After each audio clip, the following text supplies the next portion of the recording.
Bonjour. Bonjour Bonjour, Julie. bonjour Louise. Bonjour à toutes et à tous. Je suis ravie de passer l'heure à venir avec vous toutes et tous pour que vous soient partagés de précieux conseils pour réussir votre insertion professionnelle. Bienvenue dans cette masterclass Comment développer son réseau professionnel. Je vois qu'il y a de plus en plus de participants, donc c'est chouette. On peut vous accueillir un petit peu pour ces premières minutes. Aujourd'hui, je suis avec Julie Baudin, qui est directrice générale de Bouge ta boîte et Bouge ton groupe, qui va nous expliquer comment développer son réseau professionnel. Bonjour Julie, comment allez-vous? Bonjour Louise, ça va très bien. Tout va très bien. Je vois qu'il y a beaucoup de monde qui nous attend, donc c'est parfait. Oui, je suis ravie, c'est super. Vous avez accepté de répondre aux questions des étudiants sur la manière de développer son réseau professionnel, notamment en maîtrisant son e-réputation et en optimisant son LinkedIn, qui est le réseau social des professionnels par excellence. Mais avant ça, si vous voulez trouver plus de contenu pour préparer votre future carrière ou vos recherches d'emploi, vous pouvez évidemment, chers étudiants, vous abonner à notre page YouTube ou suivre notre compte Instagram. Et avant d'entrer dans le vif du sujet, Julie, pouvez-vous nous parler un peu de vous et de votre parcours professionnel et académique? Oui, bien sûr. Alors, donc moi j'ai 44 ans, j'ai un BTS en alternance, je suis un peu plus vieille, je pense que la majorité des gens présents ici aujourd'hui, que j'ai fait dans un monde très différent puisque j'ai été fleuriste au tout début de ma carrière. Et puis ensuite, j'ai découvert le monde des centres d'appel. Donc du service client, à l'époque chez France Télécom Mobile, donc qui est devenu Orange ensuite. Donc j'ai eu la joie de répondre aux clients sur les premiers téléphones portables. Euh, donc vous n'avez pas connu puisqu'aujourd'hui ça fait partie de votre quotidien, mais voilà. Et puis ensuite j'ai intégré le groupe Canal+ en tant que conseillère clientèle. Donc moi j'ai un parcours totalement autodidacte, et ensuite j'ai fait 17 ans en fait dans le groupe Canal+, où j'ai été conseillère clientèle, puis responsable d'équipe, puis responsable de plateau, donc toujours en centre d'appel. Donc on traitait en fait les demandes des abonnés Canal+ et Canalsat, c'est toujours le cas aujourd'hui bien sûr, et notamment plus spécifiquement dans les centres de contact internes du groupe, on traitait tous les clients à forte valeur, VIP, grands comptes, etc. Ok. Et donc, moi, j'ai évolué au sein de cette structure pour terminer sur les 4-5 dernières années en direction de site. Donc, j'ai dirigé un centre à Rennes avec 300 collaborateurs environ à l'époque, et puis un centre à Saint-Denis en région parisienne avec 150 collaborateurs. Donc voilà, avec un rôle de direction opérationnelle assez assez complet, tant sur les sujets RH que stratégiques, que de transformation, que d'accompagnement du changement, que de transformation. Enfin voilà, dans un groupe qui est cher à mon cœur toujours.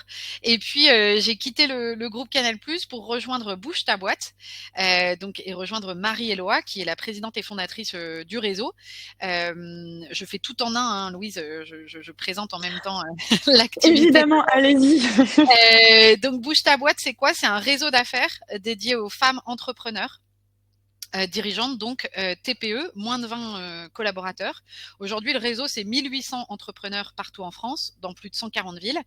Et notre ambition est de permettre aux femmes d'occuper leur juste place dans l'économie, de développer leur business et leur chiffre d'affaires en les mettant en lien les unes avec les autres. Donc nous, notre travail au quotidien, c'est justement le réseau, d'où la raison certainement pour laquelle j'ai été invitée aujourd'hui. Et puis on développe aussi des solutions avec notre marque Bouge ton groupe, qui vise à accélérer et à accompagner l'égalité professionnelle au sens large dans les entreprises, les collectivités, donc par plusieurs dispositifs possibles, soit de la formation à l'accélération de carrière et à la détection des talents, soit des workshops, des conférences, des ateliers, des formations classiques aussi, sur toutes les thématiques qui touchent à l'égalité professionnelle. Donc on va du sexisme ordinaire jusqu'à l'égalité professionnelle, en passant par la gender fatigue, le sexisme ordinaire, je vous l'ai dit, oser ses choix, oser sa carrière, etc. Donc nous, on est beaucoup sur les sujets de réseau, carrière, égalité professionnelle. Voilà. Et aujourd'hui, Bouge ta boîte, c'est 30 collaborateurs, donc que j'ai la chance de diriger, mais ils font tout bien mieux que moi en vrai. Et, et donc, je suis tous les jours sur le terrain à porter à peu près le même message que ce que je vais porter avec vous aujourd'hui sur la nécessité et l'importance du réseau, puisque pour information, les entrepreneurs aujourd'hui femmes sont seulement pour 20% d'entre elles membres de réseaux d'affaires quand c'est plus de la moitié des hommes, par exemple.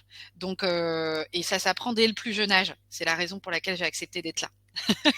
Ah bah, et c'est aussi pour ça, évidemment, qu'on vous a contacté. Donc, déjà, premièrement, merci beaucoup d'être avec nous aujourd'hui. C'est un réel plaisir et une chance de vous avoir.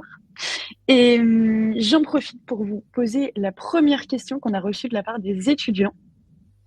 Quelle est, selon vous, la meilleure façon de développer son réseau professionnel quand on est encore étudiant, quand on a peu d'expérience? Eh bien, c'est déjà d'avoir conscience que, en fait, le réseau, c'est avant tout du lien social. Donc, ce qui va constituer votre réseau, c'est tous ceux et celles avec qui vous avez un lien social.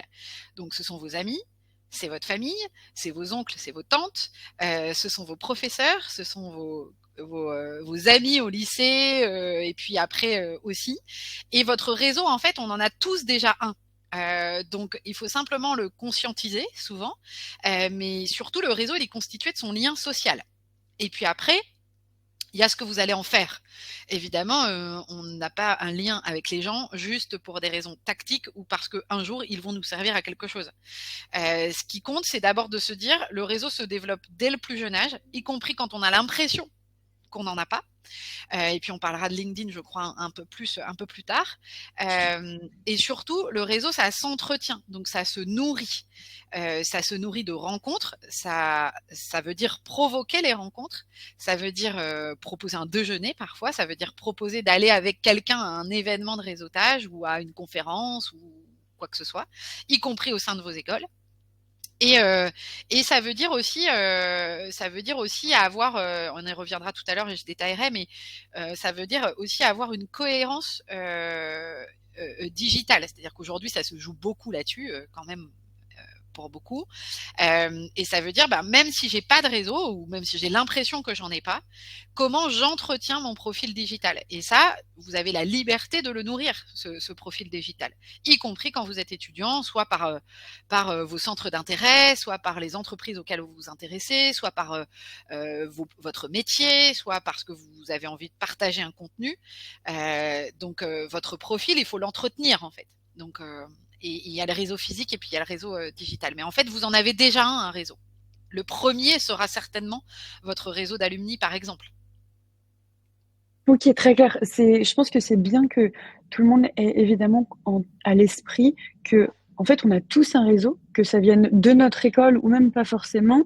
L'idée, c'est juste d'en avoir conscience et ensuite de pouvoir travailler activement dessus, le développer, y faire attention au fur et à mesure des années pour un jour, si ça doit nous servir, pouvoir vraiment l'utiliser.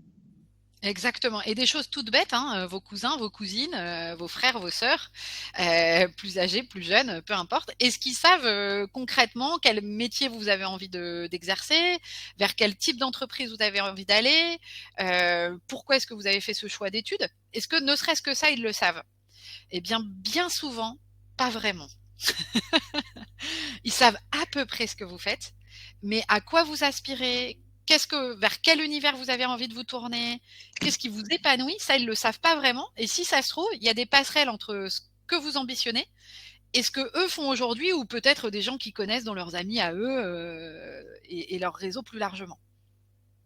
On a, je pense, un peu en lien une question de d'Amaury Porret dans l'onglet questions qui nous dit on nous a dit qu'il fallait privilégier la qualité et non la quantité pour construire son réseau. Selon vous, comment construire un réseau de qualité? Peut-être que ça commence aussi par bien être sûr qu'ils ont la bonne information par rapport à qui vous êtes, ce qui vous intéresse, ce que vous recherchez. Alors exactement. Alors moi, je vais beaucoup vous parler. Je crois que c'est le mot que je vais le plus répéter pendant tout ce moment. C'est la cohérence. C'est-à-dire que au moment où vous vous dites, moi, j'ai un tout petit réseau, par exemple, j'ouvre mon profil LinkedIn et puis là, je me rends compte que j'ai 10 connaissances. On a tous commencé par là, je vous rassure. Donc, j'ai assez peu de monde qui me suit. Eh bien, la première solution, c'est déjà d'aller vous suivre des gens qui vous intéressent. Mais des gens parce que vous vous reconnaissez en eux, ou parce que le secteur d'activité dans lequel ils exercent vous intéresse, ou parce que leur angle de vue sur un sujet vous intéresse. Et souvent, au départ, notamment sur les réseaux sociaux, on est plus observateur que acteur, parce qu'on n'a pas toujours quelque chose à dire déjà. Et donc, soyez cohérent dans ce que vous souhaitez. C'est-à-dire que si vous souhaitez, je sais pas, demain travailler dans un secteur, je sais pas, de l'ESS, de l'économie sociale et solidaire, ou dans l'environnement, ou des choses comme ça, bah, il faut qu'il y ait une certaine cohérence entre votre profil, ce que vous postez, ou ce que vous likez, ou ce que vous regardez, ou ce que vous commentez, et votre aspiration. Parce qu'on est dans un réseau professionnel. Donc, à un moment donné, le recruteur ou ceux qui vont s'intéresser à vous, qui vont regarder votre profil, ils vont regarder la cohérence entre ce que vous prétendez être et ce que vous êtes réellement. Et le deuxième pan, c'est la sincérité, c'est-à-dire être vous-même. Alors vous-même dans un cadre professionnel, on s'entend bien, mais c'est vraiment se dire, voilà, est-ce que dans qui je suis et dans ce à quoi je prétends et dans ce que je dis de moi, est-ce que c'est cohérent avec ce à quoi j'aspire? Et parfois, vraiment, il y a des incohérences. Et moi, par exemple, je suis dans l'ESS et je suis dans l'économie sociale et solidaire. Et parfois, je reçois des candidatures où c'est pas que c'est pas des gens bien, ils sont évidemment très bien, mais il y a un sujet de cohérence en ce à quoi ils prétendent et pourquoi ils viennent chez moi et ce qu'ils sont par ailleurs. Donc voilà. Donc oui, bien sûr, la qualité, c'est-à-dire que surtout au départ, vraiment, parce que vous allez aller capter un maximum de contenu de qualité et de personnes de qualité, parce que la puissance notamment d'un LinkedIn, ça va être la puissance de l'algorithme qui va faire qu'à certains moments, vous allez remonter dans l'algorithme. Donc évidemment, la cohérence, elle est clé. Après, quand on a un métier de représentation, ce qui est mon cas par exemple, moi je suis à la tête d'un réseau, donc évidemment j'ai tout mon réseau déjà, nos clientes qui sont membres enfin qui me suivent, et je ne les connais pas toutes individuellement. Mais ça, c'est vrai sur les 2-3 dernières années. Avant, je n'avais en contact LinkedIn que des gens avec qui j'avais au moins échangé une fois, par exemple. Mais ça dépend pourquoi on y va aussi. En tout cas, au démarrage, oui, de qualité, et oui, cohérence et sincérité. Super, merci beaucoup. Si on se penche un petit peu plus sur la recherche d'emploi, est-ce que vous avez enfin, je suppose que oui, mais quels conseils vous auriez à donner aux étudiants pour optimiser leur recherche d'emploi principalement par rapport à leur réseau? Alors, il y a un chiffre, alors je n'en ai plus totalement la source, et peut-être qu'il n'est pas complètement à jour, mais il y a un chiffre qui dit que je crois que c'est quasiment une annonce sur 2 ou une sur 3 qui ne paraît jamais. Donc c'est-à-dire qu'il ne sera sur aucun site, vous ne pourrez pas la trouver parce qu'elles sont pourvues par de la cooptation. Via le réseau? Ok, Voilà. Moi, c'est c'est hyper mon cas, intéressant. hein. C'est mon cas, mon poste n'est jamais paru. Et dans mon équipe, sur 30 personnes, j'ai au moins 10 postes qui ne sont jamais parus. Parce que je connais quelqu'un qui connaît quelqu'un, tiens, je pense à telle personne, etc.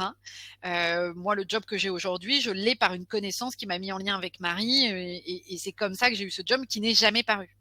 Donc, il faut juste avoir conscience de ça. Alors, c'est encore plus vrai si vous vous lancez dans l'entrepreneuriat, parce que aujourd'hui, c'est plus de 90% du chiffre d'affaires d'un entrepreneur quand il est seul qui est lié à son réseau. Donc, Ok. pour résumer, que ce soit pour trouver un job ou que ce soit pour développer sa boîte, vraiment, le point d'entrée, c'est le réseau. Alors, c'est assez énergivore parce que ça veut dire y passer du temps, ça veut dire avoir une certaine régularité, qu'elle soit pour le job ou pour être entrepreneur. Ça veut dire poster de façon régulière, mais LinkedIn permet de programmer des posts, hein, donc vous pouvez tout à fait programmer un post par semaine et l'écrire qu'une fois et vous êtes tranquille pour les 4 prochaines semaines. Ça veut dire y aller régulièrement. Votre profil remonte et est perceptible à partir du moment où il est visible. Donc, ça veut dire à partir du moment où il y a du like, où il y a du relais, etc. Typiquement, quand votre post il est liké ou commenté dans l'heure, il aura plus de probabilité d'être vu. Quand vous postez plus tôt le matin, vous avez plutôt notamment vers 8 heures, vous avez plus de probabilité d'être vu, etc. Donc tout ça, vous allez le retrouver assez facilement en cherchant des données sur ce sujet-là. Mais encore une fois, je vais me répéter, ce qui compte, c'est la cohérence. Si vous aspirez à être dans un certain secteur d'activité ou dans un certain métier, etc., abonnez-vous et suivez des gens qui sont en cohérence avec ce à quoi vous prétendez. Parce que ça va aussi nourrir votre expertise, ça va aussi nourrir votre regard sur votre métier, sur la façon de l'exercer demain, etc. Donc voilà ce que je pourrais dire sur ce sujet-là, Louise. Je crois que j'ai répondu à la question. Oui, super, merci. En lien avec ça, est-ce que vous auriez des conseils à nous donner sur comment rester en contact avec son réseau au quotidien, comment cibler les bonnes personnes? Typiquement là sur LinkedIn, mais aussi peut-être, et on a une question de Anna Naomi Nete qui nous dit comment trouver, donc c'est peut-être aussi ça, des événements de réseautage. Comment est-ce qu'on fait pour qu'au quotidien, on puisse être sûr de développer son réseau? C'est peut-être du LinkedIn, des événements. Quels conseils un peu généraux vous auriez à donner aux étudiants et Alors, jeunes diplômés? pour trouver des contacts et trouver des événements, par exemple, sur vos territoires, alors vous pouvez utiliser le hashtag sur LinkedIn, vous pouvez utiliser tout ça, ou taper masterclass, ou taper, enfin, voilà. Typiquement, dans cette conversation qui a lieu là en ce moment dans le chat, vous pouvez déjà vous dire, bah tiens, on se suit sur LinkedIn et on voit qu'on a des aspirations communes et on se contacte par ailleurs. Moi, quand j'anime des webinaires auprès d'entrepreneurs, très très régulièrement, rien que dans le chat, il y a des gens qui prennent des contacts les uns avec les autres, qui basculent sur LinkedIn et qui ensuite choisissent de se voir, par exemple. Et ensuite, pour les événements physiques sur vos territoires, nous, par exemple, on publie tous nos événements sur Eventbrite, qui est un logiciel, hein, il y en a d'autres, hein, mais qui agglomère comme ça tous les événements qui peuvent avoir lieu sur un territoire. Donc, il suffit d'aller sur Eventbrite et de taper votre ville et vous verrez tous les événements qu'il y a dans votre ville. Donc, certains seront très en lien avec ce que vous voulez, puis d'autres pas. Moi, je vous invite à suivre aussi les pages de vos villes, par exemple. L'actualité de vos villes, l'actualité de certaines entreprises aussi qui font beaucoup, Job Teaser en est un exemple, mais qui font beaucoup pour acculturer, pour sensibiliser, pour informer. Il y en a beaucoup qui font ça aussi. Moi, je dis oui aussi beaucoup pour donner de mon temps pour ça. Donc, je dirais un exemple, c'est Eventbrite, mais il y a d'autres outils qui font la même chose, qui sont des plateformes de billetterie en ligne en fait, et qui sont publiques et qui vous permettent ça. Les LinkedIn, les Facebook des villes de l'office de tourisme, de la mairie, de l'association des commerçants. Enfin, il y a tout un tas d'acteurs territoriaux qui font énormément sur ces sujets-là. Alors moi, je connais plus ceux en lien avec l'entrepreneuriat, évidemment, mais globalement. Et puis après, vous avez aussi des réseaux de pairs. Par exemple, moi, mon ancienne directrice marketing était membre d'un réseau, alors je ne saurais plus vous dire le nom là, mais d'un réseau de pairs, voilà, de directeurs ou directrices marketing qui se réunissent une fois par mois, c'était du digital, et ils échangent sur des problématiques communes, par exemple. Donc ça peut être des choses très simples et faciles à faire. Et gratuites souvent. Oui, c'est ce que j'allais vous demander. De mémoire, de manière générale, ces événements-là qui sont promus, c'est des événements qui sont gratuits pour n'importe qui. Généralement, c'est gratuit ou c'est un prix symbolique. Ça va être, Oui, nous, quand on fait c'est payant, on fait accessible. 10 ou 15 euros. Enfin, c'est accessible, je veux dire. Complètement. Vous avez aussi tout ce qui est événement par des acteurs économiques hein, du territoire, les CCI, d'autres réseaux comme le CJD, enfin, tous ces acteurs-là qui font énormément sur les territoires, le MEDEF. Enfin, vraiment, à partir du moment où vous avez décidé que vous souhaitiez développer votre réseau et que vous êtes convaincu que ça va être un pan clé de votre carrière, franchement, vous allez trouver, vraiment. La première étape sera de nous demander, Louise et moi, sur LinkedIn. On va être débordés, Louise. Tu vas me remercier après. Merci beaucoup. Est-ce que si on revient un petit peu plus sur les réseaux professionnels, qu'est-ce que vous pouvez nous dire sur quelles bonnes pratiques vous pouvez nous partager pour contrôler son e-réputation?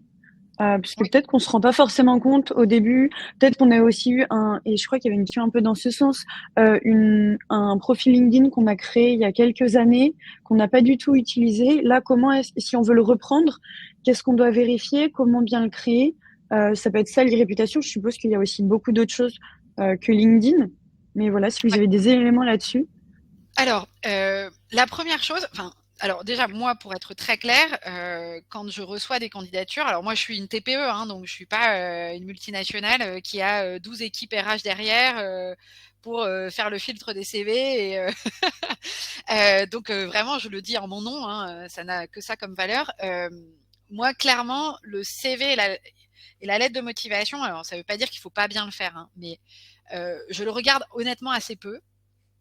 Alors, si ce n'est, je regarde le parcours académique, je regarde si c'est en lien avec évidemment, ce que j'ai recherché. Je regarde beaucoup, donc le CV, bien sûr, la lettre de motivation, etc.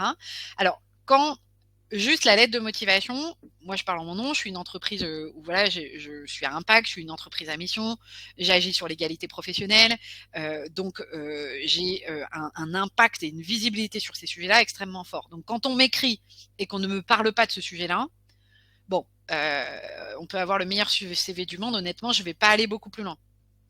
Et ça arrive quand même assez souvent. Donc, s'il vous plaît, travaillez le ton en fonction de l'entreprise et du secteur d'activité auquel vous vous adressez. Donc ça, c'est valable dans votre CV, votre lettre de motivation, mais évidemment aussi sur votre profil. Il faut qu'il soit en cohérence avec ce à quoi vous candidatez. Sinon déjà, si vous donnez une image de vous qui n'est pas la bonne, bah, vous trouverez une entreprise qui sera en cohérence avec l'image que vous donnez et donc vraisemblablement vous serez assez malheureux ou malheureuse assez rapidement. Donc le mieux c'est d'être vous-même tout en étant professionnel, en étant sincère, en y mettant un petit peu de qui vous êtes et pourquoi vous arrivez là. Et c'est pareil sur votre réputation. Donc moi, qu'est-ce que je vais faire quand je reçois un CV? Je vais aller voir LinkedIn. Après, C'est votre réflexe. C'est important de noter que c'est votre réflexe. C'est mon réflexe systématique. Okay. Ça ne veut pas dire que je ne recrute pas des gens qui n'y seraient pas. Parce que je suis aussi très sensible à l'autodidacte du fait de mon parcours. Donc, je ne vais pas que aller regarder le type d'école, etc. Donc moi, je vais aussi être très sensible à des parcours autodidactes sur certains métiers où on peut avoir des gens extrêmement brillants, évidemment, autodidactes. Donc, c'est pas parce qu'on n'y est pas que je vais tirer des conclusions de je le prends pas. Par contre, la personne qui y est, là, je vais aller regarder la cohérence. Je vais googliser, je vais taper le nom, prénom. Tout le monde y a accès. Donc, faites cet exercice-là, ne serait-ce que celui-là. Tapez votre nom, votre prénom sur Google et regardez ce qui ressort. N'hésitez pas à le faire maintenant. Profitez-en. Voilà, n'hésitez pas à le faire. C'est assez facile, mais souvent, on le fait pas sur soi-même, quoi. Donc, c'est pour ça que je le dis. Donc, voilà, ça, c'est le premier point. Ce que vous pouvez faire, parce que parfois, vous pouvez avoir un profil, par exemple, personnel, parce que vous avez, je sais pas, un investissement associatif pour un sujet, une cause, du sport, enfin, peu importe, vous avez un truc perso qui vous tient très à cœur et qui occupe aussi beaucoup de votre parcours de votre profil digital, entre guillemets, c'est pas un problème. Si les deux se mêlent parfaitement bien entre le pro et le perso, pourquoi pas.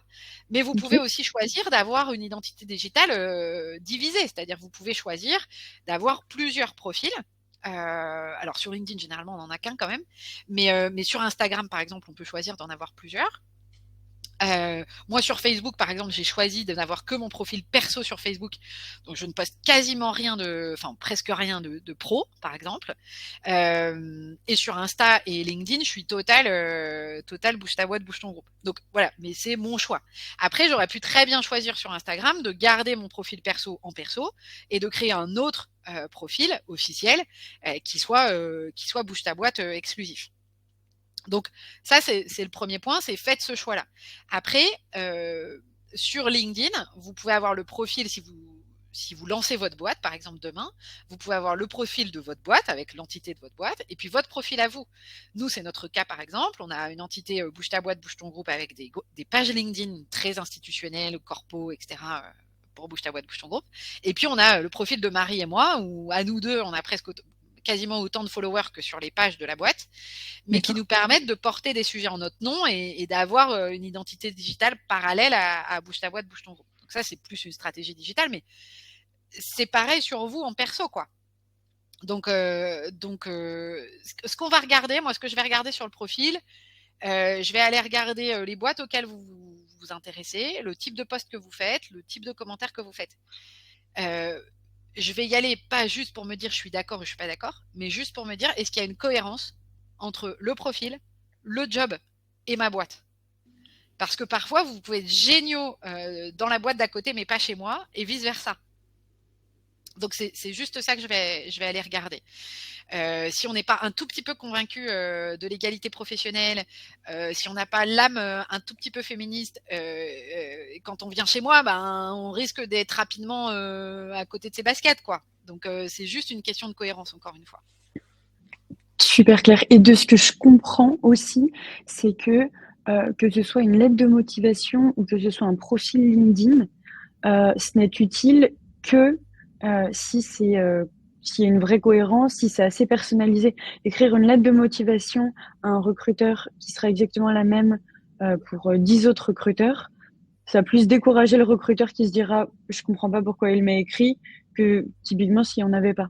Donc vraiment, si vous faites des actions, autant qu'elles soient qualitatives, si vous avez un profil LinkedIn, autant que ce soit cohérent avec ce qui vous êtes et ce qui vous intéresse. C'est un peu En ça fait, si j'essaie de exactement, résumer. Louise. Exactement. Et moi, quelqu'un qui n'a pas de profil LinkedIn, vous voyez, j'en tire pas de conclusion, ça m'empêche pas de le recevoir. Par contre, quelqu'un qui a un profil LinkedIn qui est incohérent avec bah, du coup, là, c'est contre-productif. Red Donc, flag, ok. voilà. Après, c'est aussi le jeu du recrutement. Enfin, moi, encore une fois, comme je vous l'ai dit, j'ai pas une équipe pour faire. Donc, je l'ai fait moi-même, quoi, le tri. Donc, quand je reçois 250 CV sur une annonce de community manager, il faut bien que j'ai des critères de filtre qui peuvent être évidemment parfois subjectifs. Donc, plus il y a de cohérence, mieux c'est. Et ça, c'est vraiment la clé. Très clair. Est-ce que si on s'arrête un petit peu sur soit un profil LinkedIn, soit un CV, euh, au-delà de la cohérence, qui est, je pense, très claire pour tous les étudiants qui sont avec nous aujourd'hui, est-ce qu'il y a d'autres conseils que vous auriez? Oui, il y en a un autre auquel je pense, c'est l'exercice du pitch. Alors, vous connaissez certainement tous, de près ou de loin, l'exercice du pitch elevator, l'exercice de l'ascenseur, où je me prétends en une minute, etc. En fait, quand vous allez réseauter, si vous allez dans des rendez-vous physiques ou Des si événements? ou si vous rentrez en contact avec quelqu'un sur LinkedIn qui vous dit OK pour qu'on déjeune, ou si vous rencontrez, enfin, à chaque fois, il va falloir que vous vous présentiez. Et généralement, c'est court. Donc nous, en tout cas au sein du réseau, nous on travaille beaucoup le pitch et on le fait en 1 minute. Parce que ça, c'est un peu comme, en fait, le CV, la lettre de motivation, votre profil LinkedIn, etc. C'est ce qui va vous permettre d'être entre guillemets sur le haut de la pile et de franchir la porte. Ça, voilà, ça va vous permettre ça. La deuxième étape, c'est de savoir pitcher qui vous êtes très rapidement et qu'on ressent dès la première minute où vous arriviez à nous capter. Et ça se travaille, le pitch. Et ça, vous pouvez vous entraîner avec vos copains, vos copines, vos amis, vos frères, vos sœurs, enfin peu importe, c'est quelque chose que vous pouvez tout à fait vous entraîner. Comment est-ce qu'on est percutant? Comment est-ce qu'on sent mon identité dans la première minute? Comment est-ce qu'on sent ma différence, qui je suis, ce qui m'anime, pourquoi je suis là, pourquoi j'ai choisi ce métier-là et pourquoi j'ai choisi cette boîte? Bah ça, dans la deuxième minute grand max, on le sait très très vite. Ok, très Donc clair. voilà. Le pitch est à travailler quand même. Et quand vous allez aller en réseau, on demande très très souvent, alors quand c'est des petits, quand il y a 30, 40 personnes, on va demander à chacun de se présenter rapidement. Bah, si vous dites juste Julie Baudin, directrice générale de Bouge ta boîte, bon, ok, mais il y en a 1 sur 10 qui va l'avoir retenu 10 minutes après. Alors que si vous marquez les esprits par un truc un peu punchy, là, vous avez des chances que les gens, à la fin de la présentation, ils viennent vous voir en disant ah mais c'était intéressant ce que tu as dit, ça m'a voilà. Donc comment vous savez, il faut ferrer, hein. Donc comment je marque les esprits très vite en réseautage, et souvent en réseautage physique notamment, on va vous demander de faire cet exercice-là qui peut être assez déstabilisant. Et je pense aussi à tous les timides et les introvertis qui sont avec nous, pour qui cet exercice est parfois même douloureux. Donc plus vous êtes entraîné, vous êtes entraîné devant votre glace, devant votre miroir avec vos frères, vos sœurs, tout ça, plus il sortira naturellement.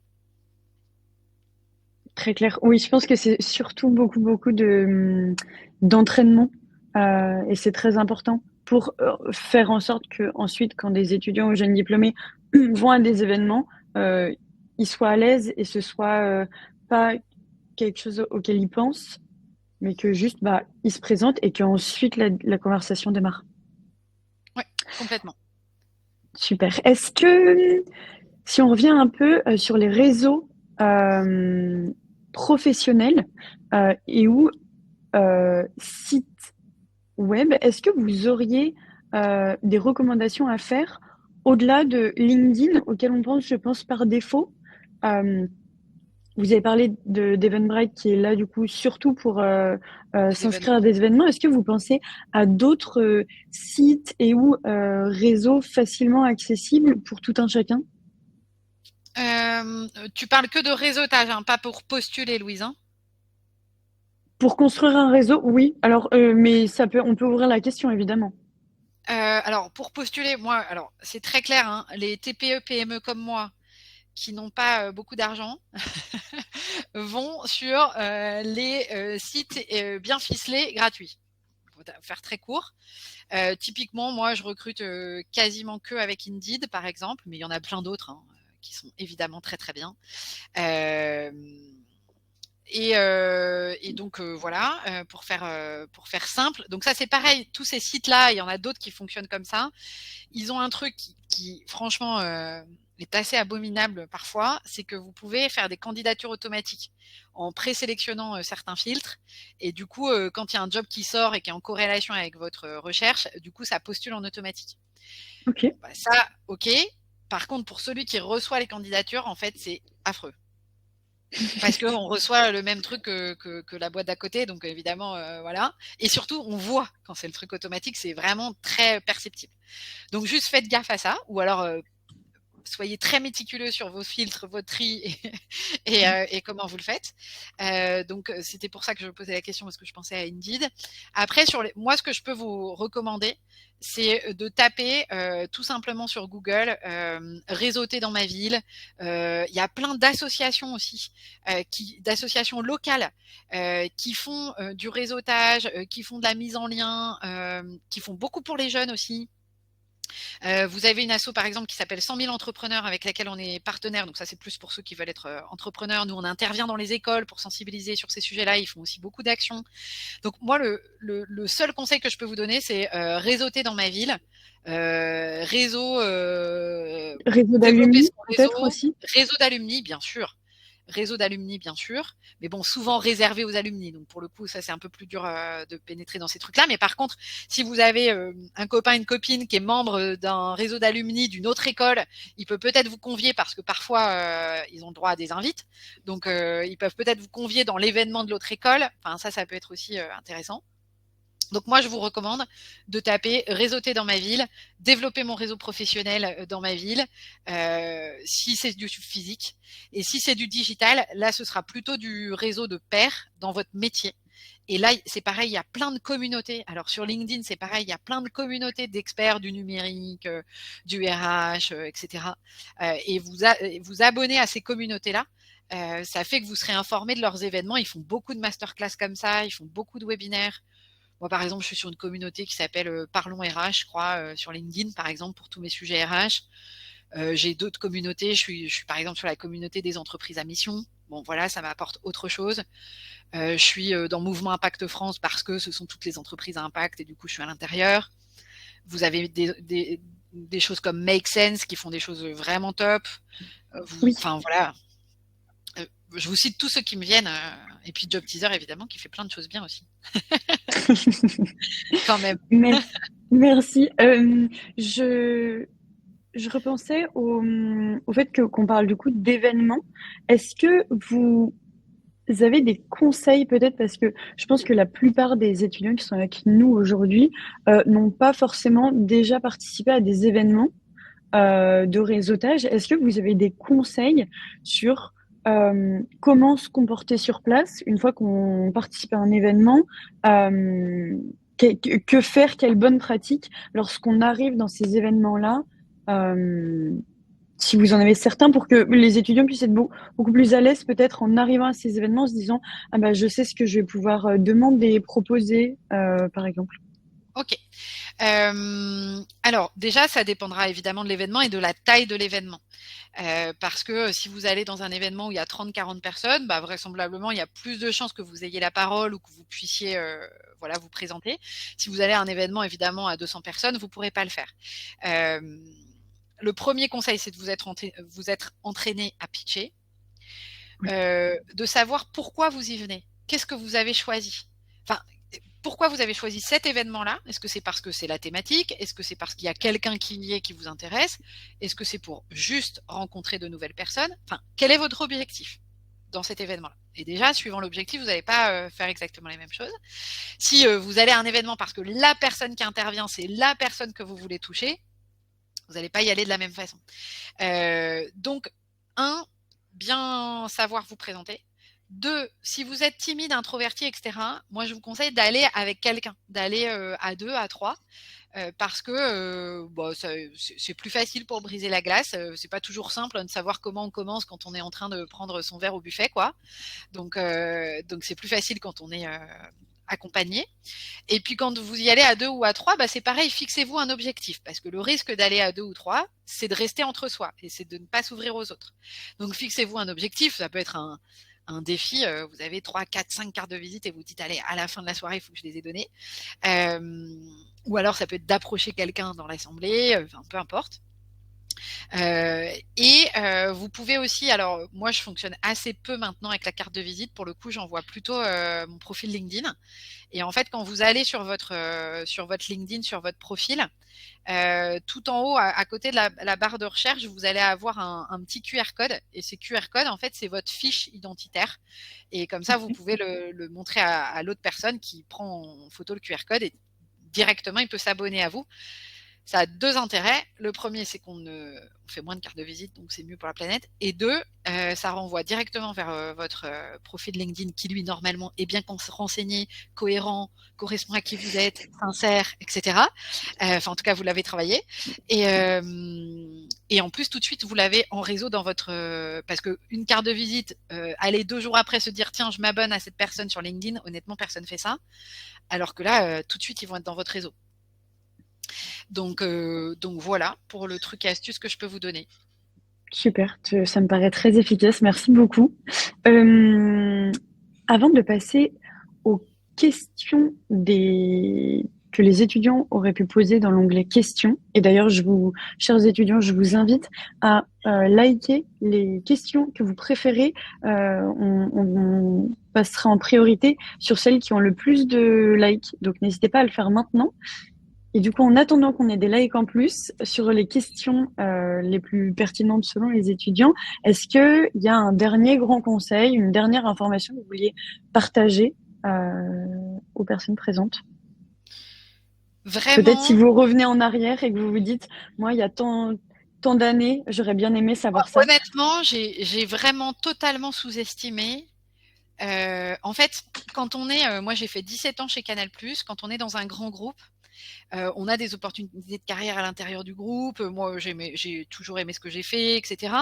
Et moi, j'ai jamais raisonné en carrière. C'est-à-dire, j'ai jamais raisonné en me disant, je veux aspirer à être ça, je veux être ça, etc. Moi, c'est pas du tout mon mode de fonctionnement. Moi, je fonctionne au cœur. Donc voilà, c'est mon point de vue. Mais par contre, j'ai complètement sous-estimé le fait que réseauter, entretenir son réseau, c'est important quand on a besoin de rien. C'est-à-dire qu'il faut l'entretenir quand on n'a pas de demande particulière. Parce que sinon les autres ils vous voient venir en fait. Hein. Et c'est comme quand on cherche un job quand on est encore en poste, bah, c'est plus facile que quand on n'est plus en poste. C'est la même chose. Donc moi j'ai sous-estimé l'importance du réseau dans la recherche de job. Honnêtement, ça m'aurait aidé de le savoir avant. Et surtout, si je l'avais su avant, j'aurais beaucoup, même si je l'avais fait avec mes managers, mais j'aurais beaucoup plus insisté sur ce sujet-là avec mes managers. Parce qu'en plus, être manager, c'est aussi savoir développer ses talents et les carrières de ses collaborateurs et que ça fait partie du truc. Donc, je l'aurais beaucoup plus fait. Et moi, je viens pas d'une famille. Enfin, moi, j'ai tout fait toute seule, quoi. J'ai pas fait de grande école. J'ai des parents ouvriers. Enfin, donc je viens pas du tout de cet écosystème-là et j'avais pas les codes. Enfin, donc c'est aussi pour ça que j'ai accepté ça aujourd'hui. Et puis parce que j'ai des enfants qui ont l'âge de vous. Mais vraiment, entretenez votre réseau quand vous n'avez besoin de rien. Soyez cohérents. Moi, j'ai eu un profil LinkedIn qui, pendant 10 ans, n'avait rien. Enfin, je postais rien, je faisais rien. Donc, soyez cohérents, soyez qui vous êtes et ne sous-estimez jamais que, soit en business, en compétences ou en job, votre réseau vous sauvera souvent. Et juste un exemple, nous, aujourd'hui, on est 30, donc moi, il y a plein de compétences que j'ai pas à l'intérieur de l'entreprise. J'ai pas de DRH, j'ai pas de directrice juridique, j'ai pas, enfin, ces compétences-là, je les ai pas à l'intérieur parce que je peux pas me les payer et que j'occuperai pas quelqu'un à temps plein là-dessus. Mais j'ai pas forcément non plus l'argent pour payer des prestats sur tout, quoi. Donc, il y a plein de fois où sur des sujets très précis, techniques, ce sont en fait des personnes de mon réseau qui me donnent la réponse. Donc voilà. Ok. Je pense que la nécessité de développer puis chérir son réseau est très claire. Merci beaucoup. Si ça vous va, on va pouvoir prendre quelques questions qu'on a là dans l'onglet questions. Oui. Alors, on a déjà répondu aux premières. On a une question d'Irina Fernandez Garcia qui nous dit quels seraient vos conseils pour initier le contact avec un potentiel employeur via LinkedIn, par exemple pour lui envoyer une candidature spontanée. Ouais, ça marche bien. Ça marche bien, encore une fois, quand c'est bien fait. Donc, très souvent, j'ai eu ce cas. Il y a certains jobs sur lesquels moi je recrute pas en direct parce que c'est quelqu'un de mon équipe qui le fait, et donc je vois pas forcément passer les candidatures. Et j'ai déjà eu effectivement des contacts sur LinkedIn de personnes qui me disaient voilà. J'ai envoyé une candidature à Bouge ta boîte parce que tac tac tac, et pareil, bien argumenté, bien fait, bien dit. Et donc voilà, vous êtes la dirigeante, donc je voulais juste vous manifester mon intérêt et voilà. Et franchement, quand ça a été bien fait, à chaque fois j'ai relayé à la personne de mon équipe en disant tiens regarde, j'ai reçu ça sur LinkedIn, ça mérite d'être regardé, la personne est motivée, ça semble cohérent, regarde. Donc oui, évidemment, faites-le, mais encore une fois, faites-le de façon personnalisée. N'hésitez pas à joindre votre candidature au message privé LinkedIn. Donc votre en PDF, hein, le CV, la lettre de motivation, parce que honnêtement, on fait pas toujours l'effort d'aller sur la plateforme chercher votre CV, regarder et tout ça. Donc plus on a tout dans le mail, plus c'est facile. Donc oui, bien sûr, faites-le quand c'est bien fait. Très bonne idée. Le seul truc, c'est que vous ne pourrez pas forcément écrire un message long à la personne si elle n'est pas dans vos contacts. Donc souvent, il faudra qu'elle vous ait d'abord accepté en contact pour que vous puissiez lui écrire. Et qu'est-ce que vous conseilleriez si on a ce petit message-là disponible pour que la personne accepte et qu'on puisse peut-être renvoyer un message juste après dont vous parliez? Normalement, en dessous de 300 caractères, vous pouvez écrire, sauf si elle a bloqué. Bah, il faut être percutant dans les 2 premières phrases. Hein. Oui. Il faut donner envie d'ouvrir. Sachant que plus la personne est exposée, plus elle reçoit de messages toute la journée sur LinkedIn. Et donc, plus il faut être bon dans ce que vous faites, parce que moi, je suis noyée de pubs aussi, hein, en privé sur LinkedIn. Donc, du coup, pour sortir du lot, il faut que la première phrase, vous savez, quand on est dans les messages sur LinkedIn et que on regarde, vous savez, on voit que la première phrase du message Oui, qui on voit apparaît. que le début. On voit que les 2 premières lignes. Bah, c'est là où il faut être bon. Ok, et ben Si les on 2 fera. premières phrases, c'est salut, bonjour, je m'appelle machin, bon, on va pas ouvrir. Oui, voilà, exactement. Faut être clair dès le début et susciter un peu l'intérêt pour que la personne dise bah au moins je l'accepte, j'ai envie d'en savoir plus et là pouvoir vraiment montrer son intérêt.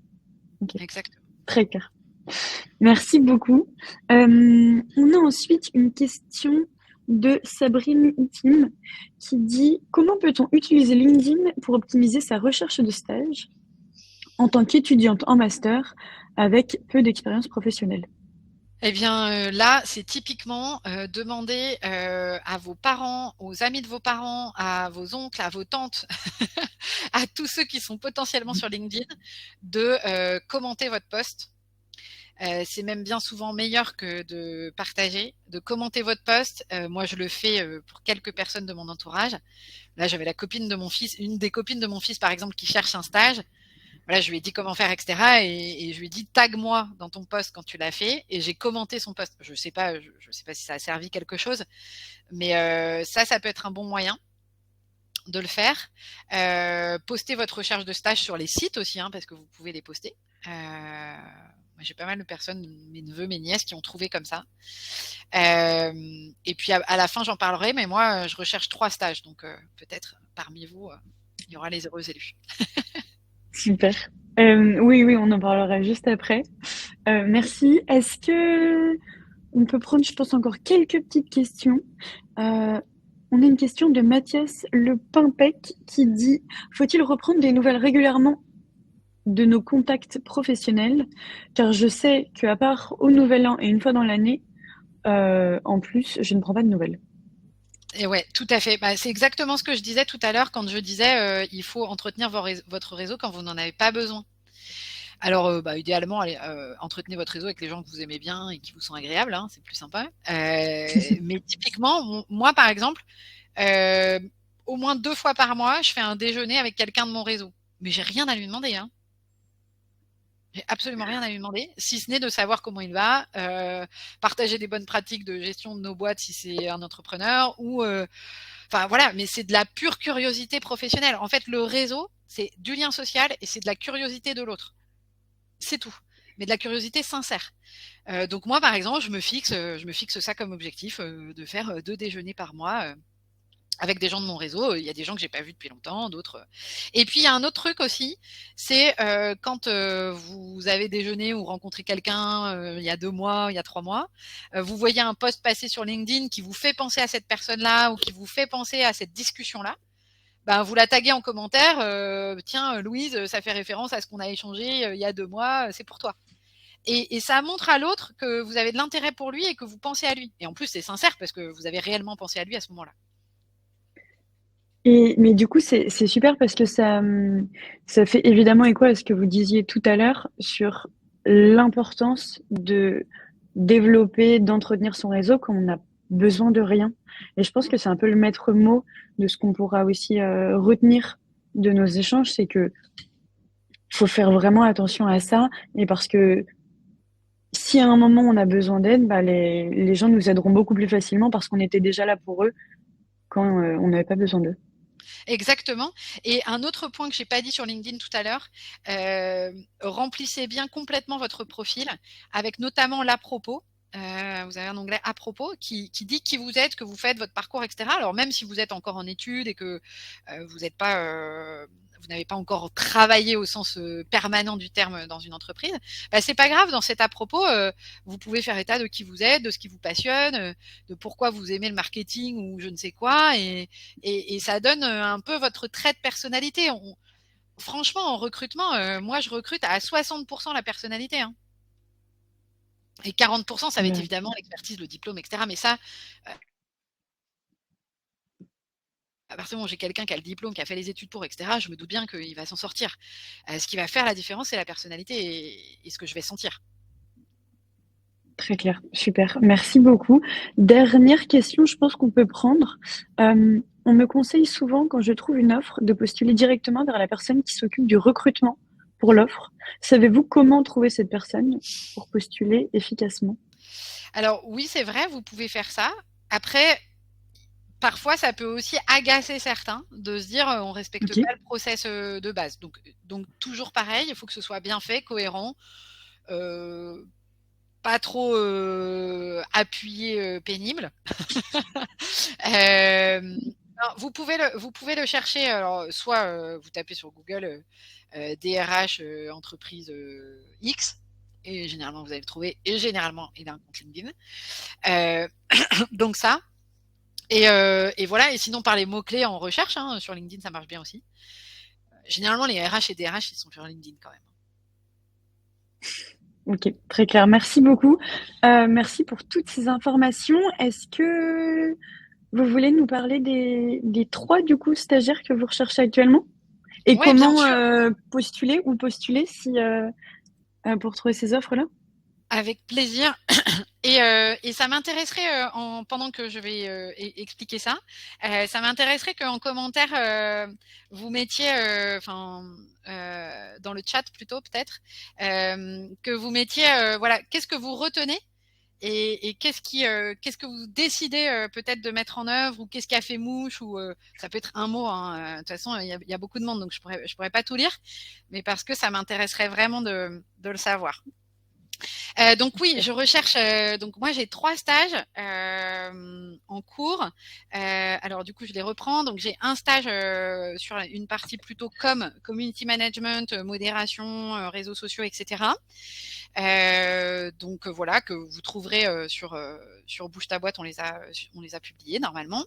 J'ai un autre stage qui est plutôt sur la partie chargée RSE, puisque comme je vous l'ai dit, on est entreprise à mission et en cours de labellisation B Corp, et donc on recherche quelqu'un pour accompagner on va dire le pilotage des indicateurs liés à ces labels et à la mise en œuvre des actions responsables pour Bouge ta boîte. Et le troisième, qui est un stage com aussi, sur la partie plutôt création de contenu, sur Bouge ta boîte, sur l'égalité, sur tout ce que l'on fait. Et ces 3 stages sont à pourvoir. Donc voilà. Si vous les trouvez pas, bien vous m'écrivez sur LinkedIn, ça fera un bon premier exercice. Merci Julie. Est-ce que vous voulez prendre quelques secondes pour lire les petits Ouais, avec commentaires qu'il m'a pu y plaisir. avoir Alors dans le chat? merci déjà d'avoir joué le jeu, et en plus je vois mon LinkedIn qui sonne de tous les bouts, donc je vois bien que vous avez relevé le défi, donc merci pour ça. Alors, Anne est parmi nous. Bonjour Anne. Alors, merci pour votre témoignage, empreinte vécue et de sincérité.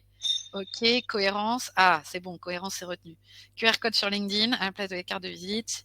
Cohérence du réseau, très bien. Cohérence plusieurs fois, mission accomplie. Merci pour ça, merci pour vos expertises, merci à vous d'avoir été là. Cohérence, curiosité, cultiver son réseau, l'importance du réseau. Anne, qui est d'ailleurs dans ce chat, fait partie de mon réseau et me rend de précieux services, très souvent. Donc, voilà, parfait, merci pour ça. Famille, amis, alumni, bien sûr. Aligner son profil LinkedIn avec son pitch, bien sûr. Posez-vous toujours la question, c'est quoi mon Graal et dans quelle boîte, parce que souvent on se plaint de ce qu'on a et puis on croit que l'herbe est plus verte ailleurs, que ça va être mieux ailleurs, tout ça. Bon, en vrai, la vraie vie, c'est que c'est pas vrai. Mais posez-vous la question, qu'est-ce qui ferait que je serais alignée? Qu'est-ce qui ferait que je me sentirais voilà, OK avec qui je suis, mes valeurs, mon job, la place que je veux donner à mon job, et soyez en cohérence avec ça, et c'est la meilleure garantie de trouver une boîte et un job qui vous ressemblent. Voilà. Donc ça, je crois que vous l'avez retenu, donc c'est très bien. Merci pour vos conseils. Ok. Eh ben, écoutez, merci pour tout. Eh ben, super. Merci beaucoup, Julie. Chers étudiants inscrits présents aujourd'hui, n'hésitez pas à vous inscrire à la prochaine masterclass qui aura lieu le 11 janvier à 12h30, qui s'appelle Les clés d'un CV pour se démarquer. N'hésitez pas aussi, évidemment, à aller voir les différents contenus que l'on propose, que ce soit du Midi Expert, où il y a des professionnels de certains métiers qui vont vous parler de ce qu'ils font dans la vraie vie au quotidien, n'hésitez pas à aller vous connecter sur vos différents career centers, sur jobteaser.com. Allez voir nos réseaux sociaux. On essaye, comme l'a bien dit Julie, de pouvoir vous partager de très nombreux contenus régulièrement pour vous accompagner dans votre insertion et orientation professionnelle. Un très grand merci, Julie, pour votre temps, pour la qualité de nos échanges. Je suis sûre que ça va bien aider tous les étudiants qui nous regardent. Et j'ai plus qu'à vous souhaiter bon courage pour vos recherches diverses et variées. J'espère que vous aurez plein de candidatures à vos 3 offres de stage. On croise Mon les doigts. équipe va me remercier, je crois. Merci à vous, Louise, et merci à toute l'équipe de Job Teaser. Vous faites aussi un énorme boulot. Vous contribuez aussi à ce que ces messages-là soient entendus. Donc, merci et bravo à vous aussi. Et plein de bonnes choses pour tous les étudiants qui étaient avec nous aujourd'hui. Merci beaucoup, Julie. Très bonne journée à tous. Au revoir. Merci, au revoir.